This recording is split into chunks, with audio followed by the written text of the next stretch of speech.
Hello students, how are you? I hope you are all fine and stay at home. Now we are discuss our next topic of unit 5 gaseous law. Okay हम पहले discuss कर चुके हैं बेटा gases state क्या होती है, उनकी फिजिकल प्रॉपर्टी क्या क्या होती है, मेजरमेंट कैसे किया जाता है। अब गैसेस को लेके बेटा कुछ लॉज दिए हुए हैं वो हम डिस्कस करने वाले हैं। ठीक है, तो फर्स्ट हम डिस्कस कर रहे हैं बेटा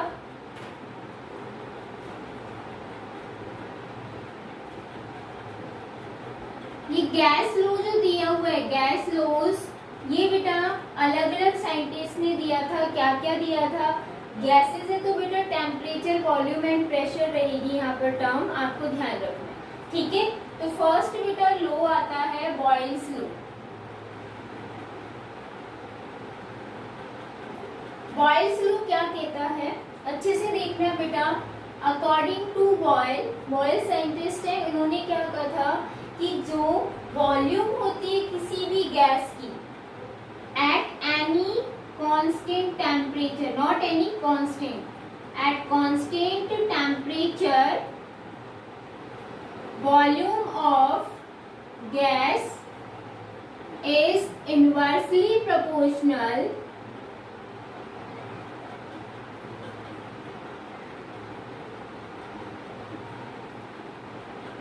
टू प्रेशर। ठीक है बेटा, यहाँ टेम्परेचर क्या रहेगा? कांस्टेंट। तो जो वॉल्यूम है वो बेटा इनवर्सली प्रोपोर्शनल होती है किसके बेटा? प्रेशर के। और जब यहाँ पर प्रोपोर्शनल का साइन हटाओगे तो एक कांस्टेंट आएगा जिसको हम के से रिप्रेजेंट करते हैं, के बाय पी। ठीक है, तो बेटा ये आपके पास इक्वेशन आ गई है बॉयल्स लॉ के अकॉर्डिंग, जिसको आप बॉयल्स इक्वेशन भी बोल सकते हो फॉर एनी गैसेस। ठीक है, आप देखो बेटा प्रेशर अगर हम इधर ले आते हैं तो पीवी इज इक्वल टू क्या हो जाता है? कांस्टेंट। ठीक है, आपके पास एक इक्वेशन ये आ गई है फर्स्ट एंड ये इक्वेशन आ गई है सेकेंड। क्लियर? आप देखो बेटा अब हमें ये करना है कि कोई भी जो गैस है वो एक सिंगल नहीं है, उसके अंदर टू गैसेस, क्योंकि अगर हम एनवायरनमेंट की बात करें तो बहुत सारी गैसेस हैं।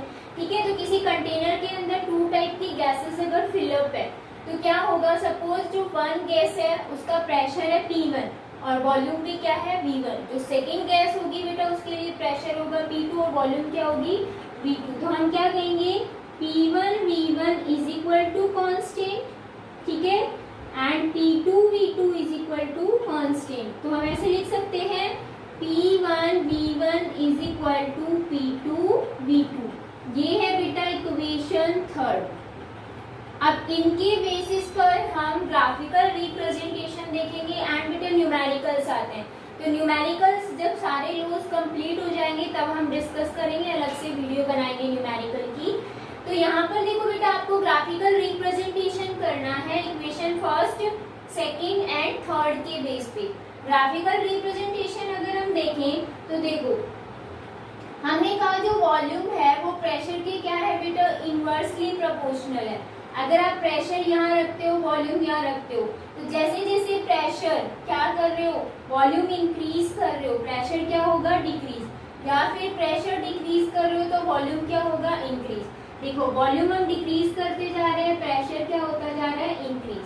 तो ये आपके पास ग्राफ आएगा किसके लिए? This one. That means volume is inversely proportional to the pressure. ठीक है, अगर बेटा हम ये लेते हैं क्या कि यहाँ पर तो वॉल्यूम है यहाँ पे 1/P पूरा का पूरा, तो ये तो डायरेक्टली प्रोपोर्शनल है, तो आपके पास ग्राफिकल रिप्रेजेंटेशन ये आ जाएगा। ठीक है, इन दोनों के लिए ये है PV इज इक्वल टू क्या है? कांस्टेंट। अगर बेटा हम प्रेशर इंक्रीज करते जाएंगे तो ये वैल्यू क्या रहेगी? कांस्टेंट ही रहेगी। तो यहाँ पर आपके पास PV या हम कहे वॉल्यूम प्रेशर पर ही डिपेंड कर रही है। प्रेशर अगर इंक्रीज डिक्रीज करेंगे तो वॉल्यूम भी इंक्रीज डिक्रीज हो रही है। तो अगर हम प्रेशर लेते हैं तो ये हमेशा क्या आएगा? कांस्टेंट। क्यों? क्योंकि ये PV इज इक्वल टू क्या है बेटा? कांस्टेंट। तो ये है इक्वेशन सेकंड के बेस पे ग्राफिकल रिप्रेजेंटेशन।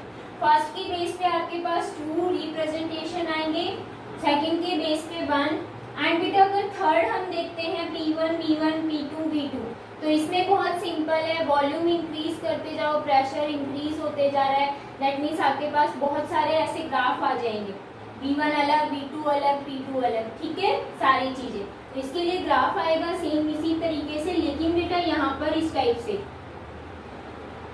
से ग्राफ आ जाता है। वॉल्यूम भी अलग अलग रहेगी, प्रेशर भी क्या रहेगा, अलग अलग रहेगा, ठीक है। ये ग्राफ आता है थर्ड के लिए।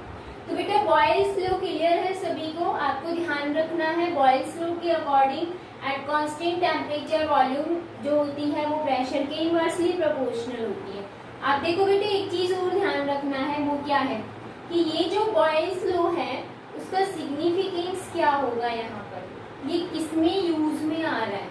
तो बहुत सिंपल सा है बेटा, देखो हम क्या कह रहे हैं कि जो प्रेशर होता है वो बेटा डायरेक्टली प्रोपोर्शनल होता है डेंसिटी के, ये ध्यान रखना, ठीक है। मैं आपको सिग्निफिकेंस अलग से ही करवा देती हूँ। ये था बॉयल्स लॉ, अभी हम डिस्कस करने वाले हैं बेटा सिग्निफिकेंस। तो देखो बॉयल्स लॉ की सिग्निफिकेंस क्या है बेटा, इसके अंदर जो प्रेशर होता है वो डायरेक्टली प्रोपोर्शनल होता है डेंसिटी के। तो अगर हम यहाँ पर देखें कि वॉल्यूम जो है वो किसके इनवर्सली प्रोपोर्शनल आ रही है, डेंसिटी के, क्योंकि pressure is directly proportional to the density. Pressure जैसे जैसे इंक्रीज करते हैं डेंसिटी भी क्या होती है, इंक्रीज होती है, ठीक है, क्योंकि मॉलिक्यूल्स पास पास आते हैं तो डेंसिटी क्या हो जाएगी, इंक्रीज हो जाएगी। तो ये दोनों एक दूसरे की डायरेक्टली प्रोपोर्शनल। अब देखो अगर हम डेंसिटी क्या कर रहे हैं बेटा, इंक्रीज कर रहे हैं, तो वॉल्यूम क्या हो रही है, डिक्रीज हो रही है, या वॉल्यूम को इंक्रीज कर रहे हो तो डेंसिटी क्या हो रही है, डिक्रीज हो रही है, एक दूसरे के इनवर्सली प्रोपोर्शनल है। दैट मीन्स वॉल्यूम और डेंसिटी की जहाँ टर्म आती है इंक्रीज एंड डिक्रीज, इसका मतलब बेटा जो गैसेस होती है वो क्या होती है, गैसेस आर कंप्रेसिबल। समझ आया, कंप्रेसिबल का मतलब कंप्रेस हो रही है, कंप्रेस कैसे, वॉल्यूम और डेंसिटी में क्या हो रहा है, चेंज नहीं हो रहा है, ठीक है।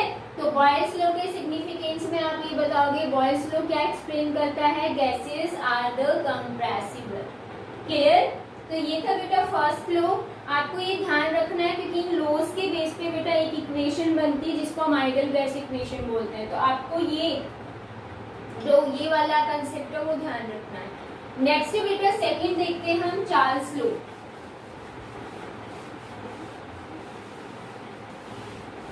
बहुत सिंपल है बेटा, चार्ल्स लॉ आपको ध्यान रखना है।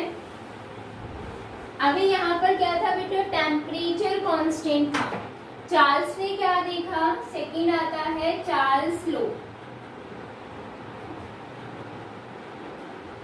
ये क्या कहता है, ये कहता है at constant pressure volume of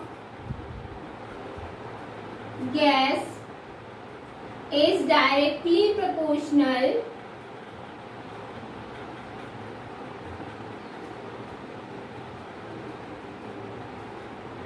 to temperature, ठीक है।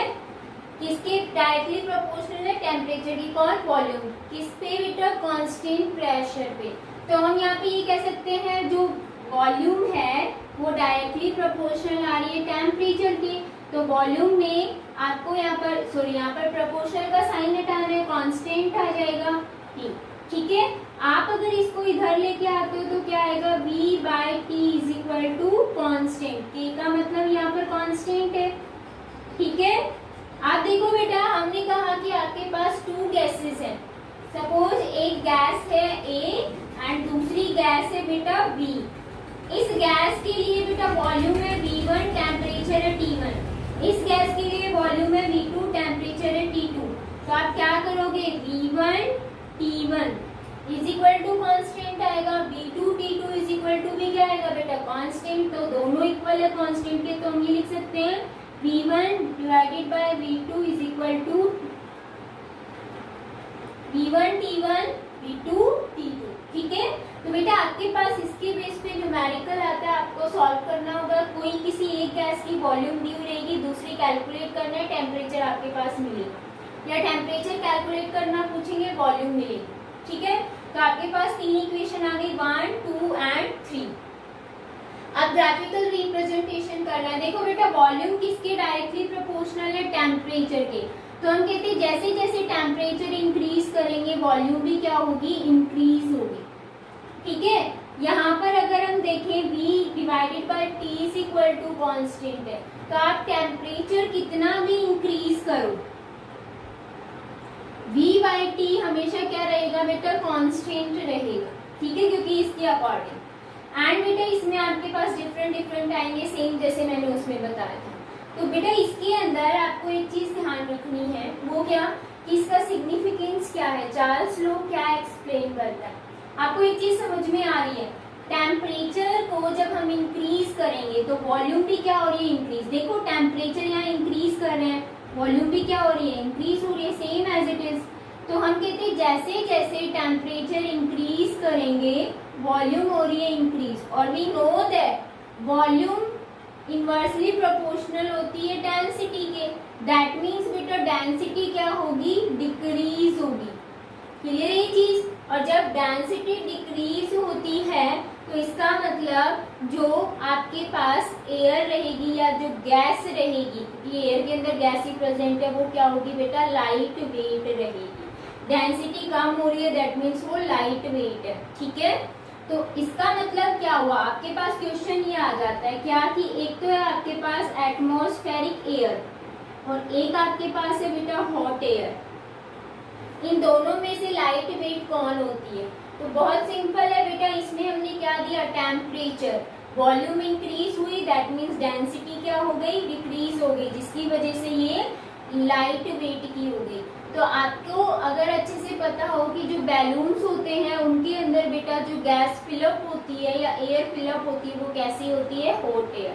ठीक है, तो सिग्निफिकेंस ऑफ चार्ल्स लॉ में आपको ध्यान रखना है कि जो टेम्परेचर जब हम इंक्रीज करते हैं तो गैस एक्सपेंड हो जाती है, जिसकी वजह से वॉल्यूम इंक्रीज होती है और डेंसिटी डिक्रीज हो जाती है। और जैसे ही डेंसिटी डिक्रीज हो जाती है उसका वेट लाइट हो जाता है, जो कि जितने भी बैलून्स होते हैं उनके अंदर फिलअप करने में यूज में आते हैं। ठीक है, तो आपको इसके बेस पे ये वाला कंसेप्ट एक्सप्लेन करना है।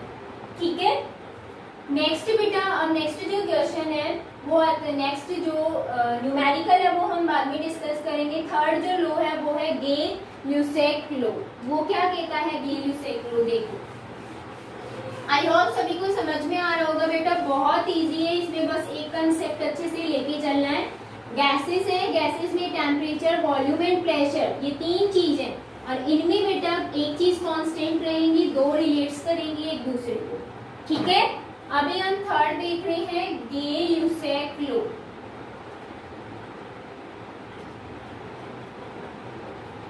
गे-ल्यूसेक साइंटिस्ट ने क्या कहा था, इन्होंने ये कहा कि देखो बेटा अभी तक हम क्या कर रहे थे, वॉल्यूम का टेम्परेचर के साथ भी देख रहे थे और प्रेशर के साथ भी देख रहे थे। एक में क्या था बेटा, प्रेशर कांस्टेंट था, दूसरे में क्या है, टेम्परेचर कांस्टेंट है। दोनों देख लिए हमने, बॉयल्स लॉ में टेम्परेचर कांस्टेंट था, चार्ल्स लॉ में प्रेशर कांस्टेंट था। अब बेटा गे-ल्यूसेक ने क्या कहा, गैसेस के लिए एट कांस्टेंट वॉल्यूम, वॉल्यूम क्या रहेगी, कांस्टेंट रहेगी। At constant volume pressure is directly proportional to the volume. ठीक है, इसका मतलब जो प्रेशर था वो किसके डायरेक्टली प्रोपोर्शनल होगा बेटा, वॉल्यूम के। क्लियर, तो इसमें क्या होगा, बहुत सिंपल है, अगर हम प्रेशर इंक्रीज करते हैं तो वॉल्यूम भी क्या होगी, इंक्रीज होगी। सॉरी, वॉल्यूम तो कांस्टेंट है, pressure is directly proportional to the temperature. ठीक है, वॉल्यूम तो कांस्टेंट है, यहाँ पर आएगा टेम्परेचर। जैसे कि एक क्लोज कंटेनर है, यहाँ पर ये क्लोज है, ठीक है, हमने पिस्टन यूज की हुई क्लोज किया हुआ है, यहाँ पर बेटा गैस फिलअप है। ठीक है, अगर हम यहाँ पर प्रेशर इंक्रीज करते हैं इसका तो क्या होगा, जैसे ही प्रेशर इंक्रीज करेंगे ये मॉलिक्यूल्स जो है वो एक दूसरे से स्ट्राइक करेंगे, एक दूसरे को टक्कर मारेंगे, और जैसे ही बेटा टक्कर मारेंगे दैट मीन्स एनर्जी को क्या करेंगे, रिलीज करेंगे, जिसकी वजह से जब हम थर्मामीटर यूज करते हैं तो इनका टेम्परेचर क्या हो जाता है, इंक्रीज मिलेगा, ज्यादा मिलेगा। रीजन मैंने आपको बता दिया, प्रेशर जब इंक्रीज करोगे तो ये जो गैसेस के मॉलिक्यूल फ्रीली मूव कर रहे थे, जैसे ही प्रेशर इंक्रीज करेंगे, कहाँ से, यहाँ से, पिस्टन से, तो क्या होगा, इनमें क्या होगा, ये मॉलिक्यूल्स एक दूसरे के क्या आएंगे, स्ट्राइक करेंगे या टकराएंगे, तो एनर्जी रिलीज करेंगे। जैसे एनर्जी रिलीज करेंगे, यहाँ का टेम्परेचर क्या हो जाएगा, इंक्रीज हो जाएगा। तो वॉल्यूम क्या रहेगी, एज इट इज, जो आपने कंटेनर के अंदर फिलअप किया वो एज इट इज रहेगी, वहां से रिलीज नहीं हो रही है या हम वहां उसके अंदर कुछ डाल नहीं रहे। ठीक है, तो बेटा pressure is directly proportional to the temperature. जब आप क्या करोगे, प्रोपोर्शनल का साइन हटाओगे, अगेन कांस्टेंट आ गया, तो हम लिख सकते हैं P divided by T is equal to K, जो कि कांस्टेंट है। ठीक है, एंड बेटा आपके पास टू गैसेस है, गैस जो A है उसके लिए बेटा प्रेशर है P1, टेम्परेचर है T1 eight constant volume. Volume क्या रहेगी, V रहेगी दोनों में। ठीक है, एंड गैस B के लिए बेटा हम क्या लिखेंगे, P2 टेम्परेचर T2। ठीक है, प्रेशर एंड टेम्परेचर। तो यहाँ पर आप पुट करोगे तो क्या आएगा, P1 T1 is equal to P2 T2। Clear है, तो आपके पास गेल-ल्यूसेक लॉ आ गया, P1 T1 is equal to P2 T2। इसके बेस पे भी न्यूमेरिकल होंगे, वो हम सॉल्व करेंगे। आप देखो बेटे, इसमें ग्राफिकल रिप्रेजेंटेशन करें तो आपको बहुत अच्छे से पता है, सिंपल है।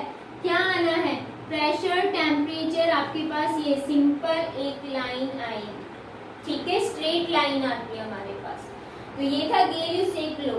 अब जो नेक्स्ट आता है वो आता है बेटा एवोगैड्रो लॉ। आपको अच्छे से समझने हैं सारे लॉज, बहुत इजी है और ये बेटा इंपॉर्टेंट भी, एग्जाम में पूछा भी जाता है। नेक्स्ट है एवोगैड्रो लॉ। एवोगैड्रो लॉ क्या कहता है, ये थोड़ा सा अलग है।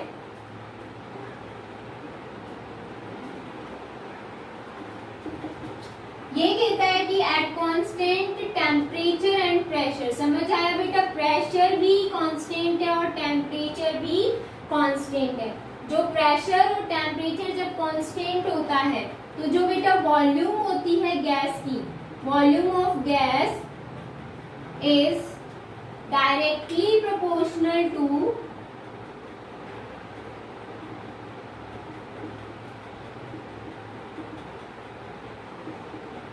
नंबर ऑफ मॉलिक्यूल्स या फिर नंबर ऑफ मोल्स।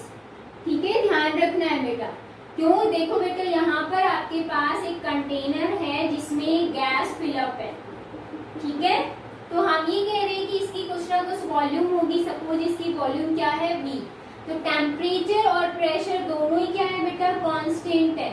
जब ये दोनों कांस्टेंट होंगे तो इसके इसमें जो वॉल्यूम है वो किस पर डिपेंड करेगी, इसके अंदर जितने नंबर ऑफ मॉलिक्यूल्स प्रेजेंट है गैस के, वो किसको डिफाइन करेंगे, इसकी टोटल वॉल्यूम को डिफाइन करेंगे। ठीक है, तो यहाँ पर सपोज नंबर ऑफ मॉलिक्यूल्स है n, तो हम ये कहते हैं volume is directly proportional to the n is the number of molecule और नंबर ऑफ मोल्स। ठीक है, ये ध्यान रखना है। तो बेटा वी नो दैट क्या n इज इक्वल टू क्या होता है, given mass by molar mass. Given mass को स्मॉल m से, मोलर मास को कैपिटल M से। तो हम लिख सकते हैं V is directly proportional to molar mass के इनवर्सली प्रोपोर्शनल है एंड गिवन मास के डायरेक्टली प्रोपोर्शनल है। अब हम यहाँ पर साइन हटा देते हैं, प्रोपोर्शनल का क्या आ जाएगा, Km/m। तो capital M is the molar मास। हम मोलर मास भी कैलकुलेट कर सकते हैं। देखो बेटा, इस क्वेश्चन में हम वॉल्यूम भी कैलकुलेट कर सकते हैं एंड मोलर मास भी कैलकुलेट कर सकते हैं। Molar mass is equal to क्या आ जाएगा बेटा, V divided by Km divided by V। ठीक है, और यहाँ से एक और फॉर्मूला बन के आता है, वो क्या बन के आएगा, We know that density is the mass by volume होता है। ठीक है, एंड यहाँ भी क्या है, मास बाय वॉल्यूम। ये किसके इक्वल है बेटा, डेंसिटी के इक्वल है। तो हम लिख सकते हैं molar mass is equal to constant into density. आपके पास एक फॉर्मूला ये आ गया, एक फॉर्मूला बेटा ये है और एक ये है। इन तीनों के बेस पे न्यूमेरिकल आते हैं। क्वेश्चन में डेंसिटी भी गिवन हो सकती है, पूछी जा सकती है। ठीक है, मोलर मास गिवन भी हो सकता है, पूछा भी जा सकता है, एंड वॉल्यूम भी। ये इम्पोर्टेंट है बेटा, इसके बेस पे न्यूमेरिकल आते हैं, आपको अच्छे से ध्यान रखना है। अगर आपसे पूछते हैं कि वॉल्यूम और मोलर मास में क्या रिलेशन होता है, तो देखो बेटा वॉल्यूम इधर है, मोलर मास इधर है, तो we can say that volume is inversely proportional to the molar mass. ठीक है, और अगर आपसे पूछते हैं what is the relation between molar mass and density, तो आपको यहाँ पर दिख रहा है, तो हम कह सकते हैं molar mass is directly proportional to the density. आपके पास टू रिलेशंस हैं, अगर पूछा जाता है तो आप बता सकते हैं। क्लियर है? तो ये है बेटा एवोगैड्रो लॉ। अब इसमें आपको क्या करना है, आई थिंक ग्राफिकल रिप्रेजेंटेशन कराने की जरूरत नहीं है, अगर ये कंसेप्ट ध्यान है तो आप अपने आप भी कर सकते हो। ये क्लियर? तो बेटा 4 लॉज गैसेस के हैं, Boyle's law, Charles law, Gay Lussac law and Avogadro law. अब बेटा इसमें हम क्या देखेंगे, इन लॉज के बेस पे एक इक्वेशन निकल के आती है, वो मैं आपको करवाती हूँ। ठीक है, वही आपको ध्यान रखनी है, कौन सी है देखो, उसको हम नेम देते हैं आइडियल गैस इक्वेशन। ये गैसेस लॉ कंप्लीट हो चुका है।